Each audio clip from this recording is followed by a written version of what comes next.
स्वर सुधा मंच पर प्रस्तुत है मुंशी प्रेमचंद की कहानियां। आज की कहानी है ज्योति। विधवा हो जाने के बाद बूटी का स्वभाव बहुत कटु हो गया था।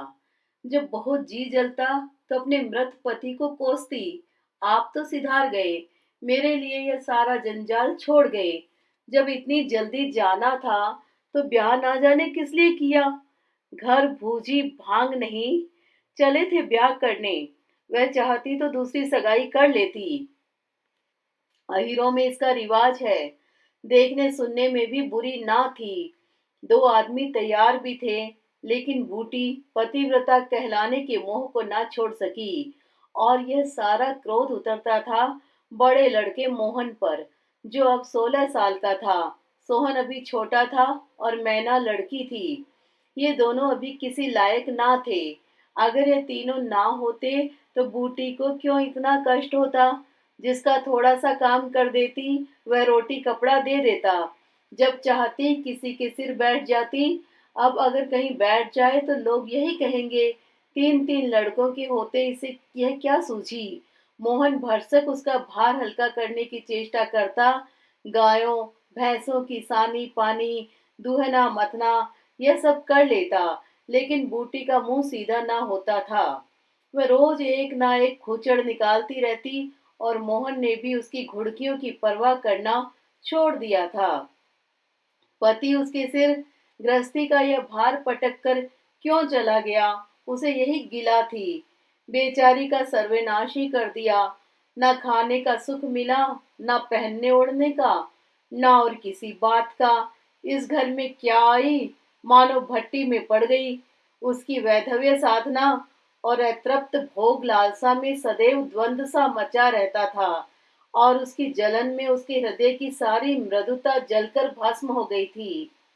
पति के पीछे और कुछ नहीं तो बूटी के पास 4-5 सौ के गहने थे, लेकिन एक एक करके सब उसके हाथ से निकल गए। उसी मोहल्ले में, उसके बिरादरी में कितनी औरतें थी जो उससे जेठ होने पर भी गहने झमकाकर, आंखों में काजल लगाकर, मांग में सिंदूर की मोटी सी रेखा डालकर मानो उसे जलाया करती थी।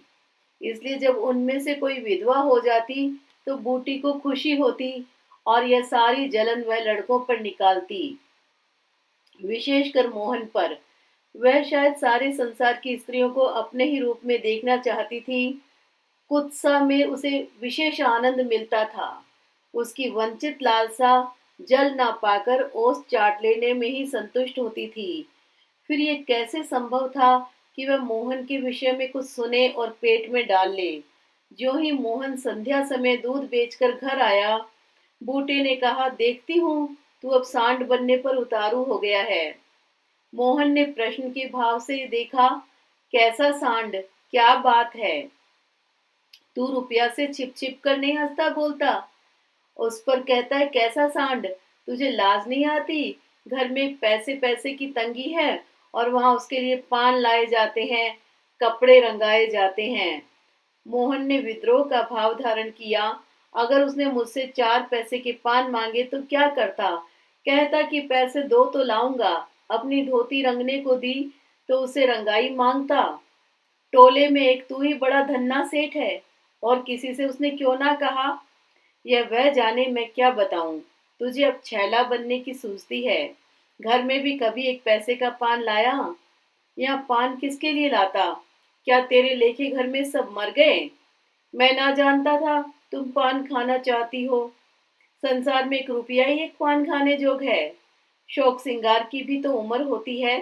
बूटी जल उठी। उसे बुढ़िया कह देना उसकी सारी साधना पर पानी फेर देना था। बुढ़ापे में उन साधनाओं का महत्व ही क्या। जिस त्याग कल्पना के बल पर वह सब स्त्रियों के सामने सिर उठाकर चलती थी, उस पर इतना कठोर आघात। इन्हीं लड़कों के पीछे उसने अपनी जवानी धूल में मिला दी। उसके आदमी को मरे आज 5 साल हुए, तब उसकी चढ़ती जवानी थी। 3 लड़के भगवान ने उसके गले मड़ दिए। नहीं, अभी वह है ही कै दिन की। चाहती तो आज वह भी ओठ ताल लाल किए, पाँव में महावर लगाए, अनवट बिछुए पहने मटकती फिरती। वह सब कुछ उसने इन लड़कों के कारण त्याग दिया और आज मोहन उसे बुढ़िया कहता है। रूपिया उसके सामने खड़ी कर दी जाए तो चुहिया सी लगे, फिर भी वह जवान है और बूटी बुढ़िया है। बोली, हाँ और क्या, मेरे लिए तो अब फटे चिथड़े पहनने के दिन है। जब तेरा बाप मरा तो मैं रूपिया से 2 ही 4 साल बड़ी थी। उस वक्त कोई घर कर लेती तो तुम लोगों का कहीं पता ना चलता, गली गली भीख मांगते फिरते। लेकिन मैं कहे देती हूँ, अगर तू फिर उससे बोला तो या तू ही घर में रहेगा या मैं ही रहूंगी। मोहन ने डरते डरते कहा, मैं उसे बात दे चुका हूँ अम्मा। कैसी बात? सगाई की। अगर रुपया मेरे घर में आई तो झाड़ मारकर निकाल दूंगी। यह सब उसकी माँ की माया है। वह कुटनी मेरे लड़के को मुझसे छीने लेती है। रांड से इतना भी नहीं देखा जाता। चाहती है कि उसे सौत बनाकर छाती पर बैठा दे। मोहन ने व्यथित कंठ से कहा, अम्मा, ईश्वर के लिए चुप रहो। क्यों अपना पानी आप खो रही हो?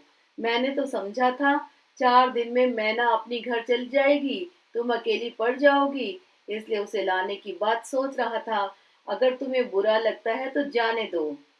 तू आज से यही आंगन में सोया कर और गाय भैंसे बाहर पड़ी रहेंगी। पड़ी रहने दे, कोई डाका नहीं पड़ा जाता। मुझ पर तुझे इतना संदेह है? हाँ, तो मैं यहाँ ना सोऊंगा, तो निकल जा मेरे घर से। हाँ, तेरी यही इच्छा है तो निकल जाऊंगा। मैना ने भोजन पकाया। मोहन ने कहा, मुझे भूख नहीं है। बूटी उसे मनाने ना आई।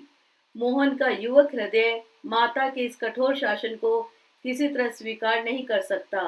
उसका घर है, ले ले। अपने लिए वह कोई दूसरा ठिकाना ढूंढ निकालेगा।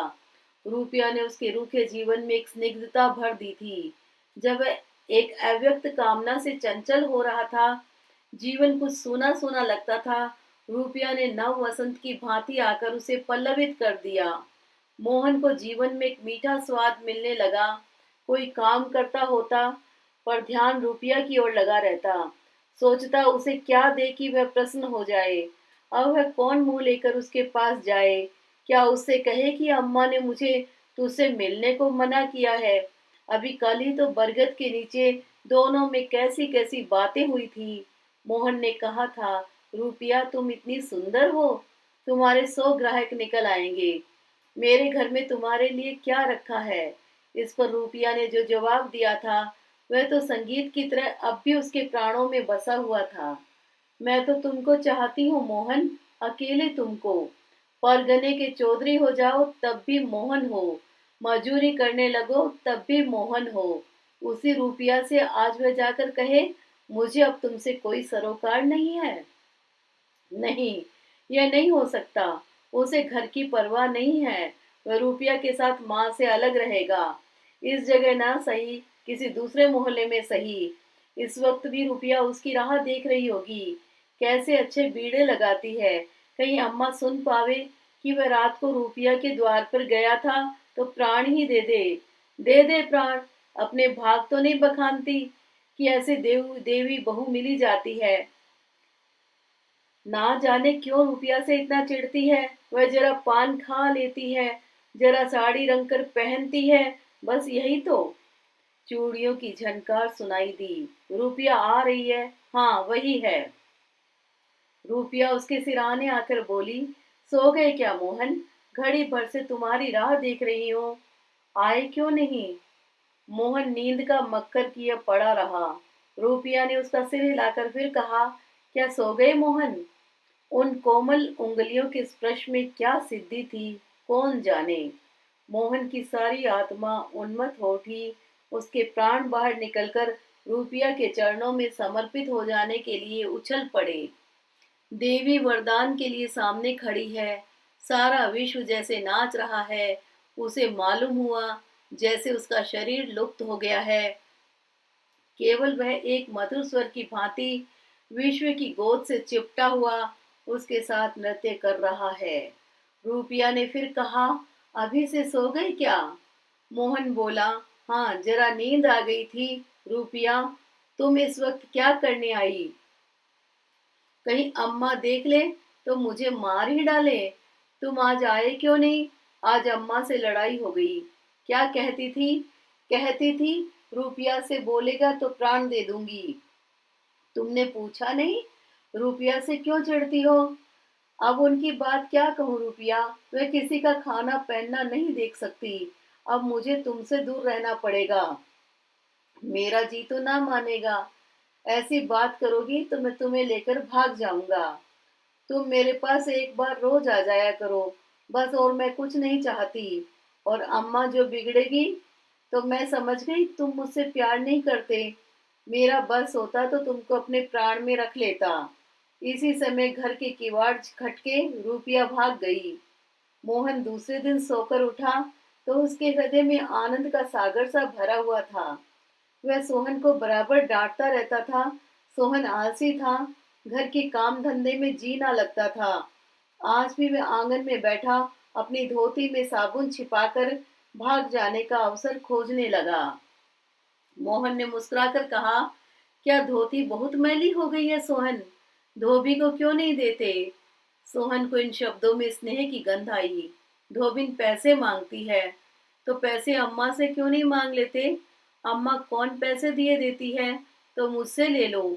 यह कह उसने एक ही कन्नी उसकी ओर फेंक दी। सोहन प्रसन्न हो गया। भाई और माता दोनों ही उसे धिक्कारते थे। बहुत दिनों बाद आज उसे स्नेह की मधुरता का स्वाद मिला। एक कन्नी उठा ली और धोती को वहीं छोड़कर गाय को खोलकर ले चला। मोहन ने कहा, तुम रहने दो, मैं इसे लिए जाता हूँ। सोहन ने पगैया भाई को देकर फिर पूछा, तुम्हारे लिए चिलम रख लाऊं? जीवन में आज पहली बार सोहन ने भाई के प्रति ऐसा सद्भाव प्रकट किया। इसमें क्या रहस्य है, यह मोहन की समझ में ना आया। बोला, आग हो तो रख लाओ। मैना सिर के बाल खोले आंगन में घरौंदा बना रही थी। मोहन को देखते ही उसने घरौंदा बिगाड़ दिया और अंचल से बाल छिपाकर रसोई घर में बर्तन उठाने चली। मोहन ने पूछा, क्या खेल रही थी मैना? मैना डरी हुई बोली, कुछ तो नहीं। तू तो बहुत अच्छे घरौंदे बनाती है, जरा बना देखूं। मैना का रुआंसा चेहरा खिल उठा। प्रेम के शब्द में कितना जादू है। मुंह से निकलते ही जैसे सुगंध फैल गई। जिसने सुना उसका हृदय खिल उठा। जहाँ भय था वहाँ विश्वास चमक उठा। जहाँ कटुता थी वहाँ अपनापन छलक पड़ा। चारों ओर चेतनता छोड़ गई। कहीं आलस्य नहीं, कहीं खिन्नता नहीं। मोहन का हृदय आज प्रेम से भरा हुआ है। उसमें सुगंध का विकर्षण हो रहा है। मैना घरौंदा बनाने बैठ गई। मोहन ने उसके उलझे हुए बालों को सुलझाते हुए कहा, तेरी गुड़िया का ब्याह कब होगा मैना? न्योता दे, कुछ मिठाई खाने को मिले। मैना का मन आकाश में उड़ने लगा। अब भैया पानी मांगे तो वह लोटे की राख को राख से खूब चमाचम करके पानी ले जाएगी। अम्मा पैसे नहीं देती। गुड्डा तो ठीक हो गया है, टीका कैसे भेजूं? कितने पैसे लेगी?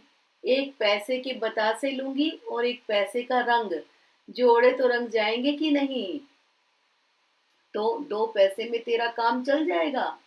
तो 2 पैसे दे दो भैया, तो मेरी गुड़िया का ब्याह धूमधाम से हो जाए। मोहन ने पैसे हाथ में लेकर मैना को दिखाए। मैना लपकी। मोहन ने हाथ ऊपर उठाया। मैना ने हाथ पकड़कर नीचे खींचना शुरू किया। मोहन ने उसे गोद में उठा लिया। मैना ने पैसे ले लिए और नीचे उतरकर नाचने लगी। फिर अपनी सहेलियों को विवाह का न्योता देने के लिए भागी। उसी वक्त बूटी गोबर का झोवा लिए आ पहुंची। मोहन को खड़े देखकर कठोर स्वर में बोली, अभी तक मटर गश्ती ही हो रही है, भैंस कब दुही जाएगी? आज बूटी को मोहन ने विद्रोह भरा जवाब ना दिया। जैसे उसके मन में माधुर्य का कोई सोता सा खुल गया हो। माता को गोबर का बोझ लिए देखकर उसने झोवा उसके सिर से उतार दिया। बूटी ने कहा, रहने दे, रहने दे, जाकर भैंस दो, मैं तो गोबर लिए जाती हूँ। तुम इतना भारी बोझ क्यों उठा लेती हो? मुझे क्यों नहीं बुला लेती? माता का हृदय वात्सल्य से गदगद हो उठा। तू जा अपना काम देख, मेरे पीछे क्यों पड़ता है? गोबर निकालने का काम मेरा है और दूध कौन दुहेगा? वह भी मैं करूंगा। तू इतना बड़ा जोधा है कि सारे काम कर लेगा। जितना कहता हूँ उतना कर लूंगा। तो मैं क्या करूंगी? तुम लड़कों से काम लो, जो तुम्हारा धर्म है। मेरी सुनता है कोई? आज मोहन बाजार से दूध पहुंचाकर लौटा तो पान, कत्था, सुपारी, एक छोटा सा पानदान और थोड़ी सी मिठाई लाया। बूटी बिगड़ कर बोली, आज पैसे कहीं फालतू मिल गए थे क्या? इस तरह उड़ावेगा तो क्या दिन निभा होगा? मैंने तो एक पैसा भी नहीं उड़ाया अम्मा। पहले मैं समझता था तुम पान खाती ही नहीं, तो अब मैं पान खाऊंगी। हाँ और क्या, जिसके दो दो जवान बेटी हो, क्या वह इतना शौक भी ना करे? बूटी के सूखे कठोर हृदय में कहीं से कुछ हरियाली निकल गई। एक नन्ही सी कोपल थी, लेकिन उसके अंदर कितना जीवन, कितना रस था। उसने मैना और सोहन को एक एक मिठाई दे दी, फिर मोहन को देने लगी। मिठाई तो लड़कों के लिए लाया था अम्मा। और तू तो बूढ़ा हो गया क्यों? इन लड़कों के सामने तो बूढ़ा ही हूँ, लेकिन मेरे सामने तो लड़का ही है। मोहन ने मिठाई ले ली। मैना ने मिठाई पाते ही गप से मुंह में डाल ली थी। वह केवल मिठास का स्वाद जीभ पर छोड़कर कब की गायब हो चुकी थी। मोहन की मिठाई को ललचाई आंखों से देखने लगी। मोहन ने आधा लड्डू तोड़कर मैना को दे दिया। एक मिठाई दोने में और बची थी। बूटी ने उसे मोहन की तरफ बढ़ाकर कहा, लाया भी तो इतनी सी मिठाई, यह ले ले। मोहन ने आधी मिठाई मुंह में डालकर कहा, यह तुम्हारा हिस्सा है अम्मा। तुम्हें खाते देखकर मुझे जो आनंद मिलता है, उसमें मिठास से ज्यादा स्वाद है। उसने आधी मिठाई सोहन को और आधी मोहन को दे दी, फिर पानदान खोलकर देखने लगी। आज जीवन में पहली बार उसे यह सौभाग्य प्राप्त हुआ। धन्य भाग की पति के राज में जिस विभूति के लिए तरसती रही, वह लड़के के राज में मिली। पानदान में कई कुलियां हैं, और देखो दो छोटी छोटी चिमचियां भी हैं। ऊपर कड़ा लगा हुआ है, जहाँ चाहो लटका कर ले जाओ। ऊपर की तश्तरी में पान रखे जाएंगे। जो ही मोहन बाहर चला गया, उसने पानदान को मांज धोकर उसमें चूना कट्ठा भरा, सुपारी काटी, पान को भिगोकर तश्तरी में रखा, तब एक बीड़ा लगाकर खाया। उस बीड़े के रस ने जैसे उसके वैधव्य की कटुता को स्निग्ध कर दिया। मन की प्रसन्नता व्यवहार में उदारता बन जाती है। अब वह घर में नहीं बैठ सकती। उसका मन इतना गहरा नहीं है कि इतनी बड़ी विभूति उसमें जाकर गुम हो जाए। एक पुराना आईना पड़ा हुआ है। उसने उसमें अपना मुंह देखा। ओठों पर लाली तो नहीं है। मुंह लाल करने के लिए उसने थोड़े ही पान खाया है। धनिया ने आकर कहा, काकी तनक रस्सी दे दो, मेरी रस्सी टूट गई है। कल बूटी ने साफ कह दिया होता, मेरी रस्सी गांव भर के लिए नहीं है, रस्सी टूट गई है तो बनवा लो। आज उसने धनिया को रस्सी निकालकर प्रसन्न मुख से दे दी और सद्भाव से पूछा, लड़के के दस्त बंद हुए कि नहीं धनिया? धनिया ने उदास मन से कहा, नहीं काकी, आज तो दिन भर दस्त आए, जाने दांत आ रहे हैं। पानी भर ले तो चल जरा देखूं, दांत ही है कि कुछ और फसाद है, किसी की नजर वजर तो नहीं लगी। अब क्या जाने काकी, कौन जाने किसी की आंख फूटी हो। चंचल लड़कों को नजर का बड़ा डर रहता है। जाते चुमकार कर बुलाया, झट उसकी गोद में चला जाता है। ऐसा हंसता है कि तुमसे क्या कहूं। कभी कभी माँ की नजर भी लग जाया करती है। ए नोज काकी, भला कोई अपने लड़के को नजर लगाएगा? यही तो तू समझती नहीं, नजर आप ही आप लग जाती है। धनिया पानी लेकर आई तो बूटी उसके साथ बच्चे को देखने चली। तू अकेली है? आजकल घर के काम धंधे में बड़ा अंडस होता होगा। नहीं अम्मा, रूपिया आ जाती है, घर का कुछ काम कर देती है। नहीं अकेले तो मेरी मरण हो जाती। बूटी को आश्चर्य हुआ। रूपिया को उसने केवल तितली समझ रखा था। रूपिया? हाँ काकी, बेचारी बड़ी सीधी है, झाड़ू लगा देती है, चौका बर्तन कर देती है, लड़के को संभालती है। गाड़े समय कौन किसी की बात पूछता है काकी? उसे तो अपने मिस्सी काजल से छुट्टी नहीं मिलती होगी। यह तो अपनी अपनी रुचि है काकी। मुझे तो इस मिस्सी काजल वाली ने जितना सहारा दिया, उतना किसी भक्तिन ने ना दिया। बेचारी रात भर जागती रही। मैंने कुछ दे तो नहीं दिया। हाँ, जब तक जीऊंगी उसका जस गाऊंगी। तू उसके गुण अभी नहीं जानती धनिया। पान के लिए पैसे कहाँ से आते हैं, किनारदार साड़ियाँ कहाँ से आती हैं। मैं इन बातों में नहीं पड़ती काकी। फिर शौक श्रृंगार करने को किसका जी नहीं चाहता। खाने पहनने की यही तो उम्र है। धनिया का घर आ गया। आंगन में रूपिया बच्चे को गोद में लिए थपक रही थी। बच्चा सो गया था। धनिया ने बच्चे को खटोले पर सुला दिया। बूटी ने बच्चे के सिर पर हाथ रखा, पेट में धीरे धीरे उंगली गड़ाकर देखा, नाभि पर हींग का लेप करने को कहा। रूपिया बेनिया लाकर उसे झलने लगी। बूटी ने कहा, ला बेनिया मुझे दे दे। मैं डुला दूंगी तो क्या छोटी हो जाऊंगी। तू दिन भर यहाँ काम धंधा करती रही है, थक गई होगी। तुम इतनी भली मानस हो, और यहाँ लोग कहते थे कि वह बिना गाली के बात नहीं करती, मारे डर के तुम्हारे पास ना आई। बूटी मुस्काई। लोग झूठ तो नहीं कहते। मैं आंखों की देखी मानू की कानों की सुनी। आज भी रुपया आंखों में काजल लगाए, पान खाए, रंगीन साड़ी पहने हुई थी। किंतु आज बूटी को मालूम हुआ, इस फूल में केवल रंग नहीं है, सुगंध भी है। उसके मन में रुपया से जो घृणा हो गई थी, वह किसी दैवी मंत्र से धुल सी गई। कितनी सुशील लड़की है, कितनी लज्जातुर, बोली कितनी मीठी है। आजकल की लड़कियां अपने बच्चों की तो परवाह नहीं करती, दूसरों के लिए कौन मरता है। सारी रात धनिया के लड़के को लिए जागती रही। मोहन ने कल की बातें इसे कह तो दी होंगी। दूसरी लड़की होती तो मेरी ओर से मुंह फेर लेती, मुझे जलाती, मुझसे ऐंठती। इसे तो जैसे कुछ मालूम ही ना हो। हो सकता है कि मोहन ने इससे कुछ कहा ही ना हो।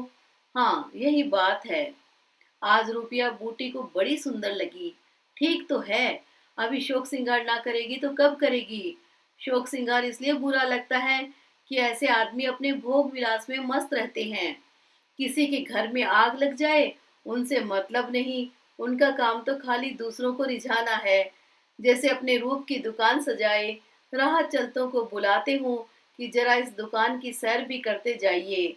ऐसे उपकारी प्राणियों का श्रृंगार बुरा नहीं लगता, नहीं, बल्कि और अच्छा लगता है। इससे मालूम होता है कि इसका रूप जितना सुंदर है, उतना ही मन भी सुंदर है। फिर कौन नहीं चाहता कि लोग उसके रूप का बखान करें। किसे दूसरों की आंखों में खूब जाने की लालसा नहीं होती। बूटी का यौवन कब का विदा हो चुका, फिर भी यह लालसा उसे बनी हुई है। कोई उसे रस भरी आंखों से देख लेता है तो उसका मन कितना प्रसन्न हो जाता है। जमीन पर पांव नहीं पड़ते। फिर रूपिया तो अभी जवान है। उस दिन से रूपिया प्राय एक दो बार नित्य बूटी के घर आती। बूटी ने मोहन से आग्रह करके उसके लिए एक अच्छी सी साड़ी मंगवा दी। अगर रूपिया कभी बिना काजल लगाए या बेरंगी साड़ी पहने आ जाती तो बूटी कहती बहू बेटियों को, यह जोगिया भेष अच्छा नहीं लगता है। यह भेष तो हम जैसी बूढ़ियों के लिए है। रूपिया ने एक दिन कहा, तुम बूढ़ी काहे को हो गई अम्मा। लोगों को इशारा मिल जाए तो भौरों की तरह तुम्हारे ऊपर मंडराने लगे। मेरे दादा तो तुम्हारे द्वार पर धरना देने लगे। बूटी ने मीठे तिरस्कार से कहा, चल मैं तेरी माँ की सौत बनकर जाऊंगी। अम्मा तो बूढ़ी हो गई, तो क्या तेरे दादा भी जवान बैठे हैं। हाँ, ऐसा, बड़ी अच्छी मिट्टी है उनकी। बूटी ने उसकी ओर रस भरी आंखों से देखकर पूछा, अच्छा बता, मोहन से तेरा ब्याह कर दूं।